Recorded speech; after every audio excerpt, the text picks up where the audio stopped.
Do you ever feel like you were more focused on music and other was music ever, did you ever make being an artist a priority over being an NBA player? For sure. When you're in the studio, I got 500 songs. That's a lot. You know what I'm saying? Wow. And then like I would say 300 of them, or maybe 200, 400, not finished. So, but I got 100 of them that I was in the studio 16 hours. Because, you know, it takes like about 14, 16 hours to...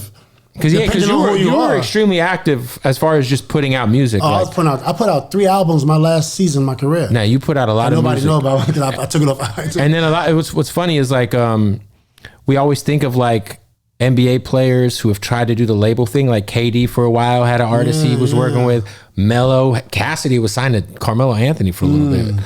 Amari Stoudemire had a label. Everybody, they love music. It's sports. Hip hop and basketball are so synonymous with each other. Yeah. But I do feel like as an artist, you probably had one of the more like active runs. Like I was very active. Some people were, some people kind of discredit that, but I was active for a long time. But then you were, and you were putting out music with like a lot of like, legends. I was putting out music with a lot of people.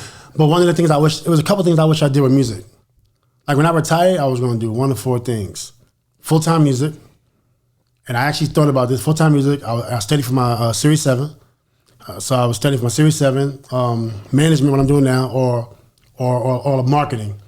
And then as I was going through it, the pros and cons of music was being up late, being in the, because I was going to do it, I was going to give 110%. Yeah. So I chose to go back to UCLA and went back to school. I went back to Concordia, Irvine. But when I was putting out music, I got Champion sold 150,000. That's crazy. You know, that was my most successful record.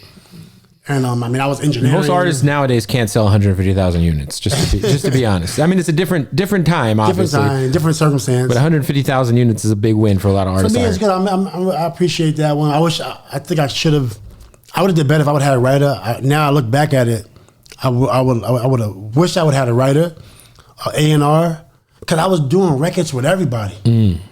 I mean, I was in position to win. Yeah. But I don't think the operational side of music. Well, and it's a hard mountain to get over, to be taken serious when people think of you as an all-time great basketball player. That's true, but being from Queensbridge and my whole story. No, you had a crazy story. You had the street cred. You had all that. But I just mean in terms of like, it's hard for people to like look at someone. I think Damien has done a good job. He does a good job, yeah. He's done a good job. Obviously, back in the day, Shaq had some platinum records. Shaq is obviously. Shaq for a while was. Shaq, Damien, Iman Shumpert. I like Iman's album is dope. Iman came and freestyled and fucking caught a body. He's incredible. I'm not a freestyler. I'm more like emotional, you know what I mean? Right. So I like when I get into the booth, I'm just thinking about something that happened. And then you write it down.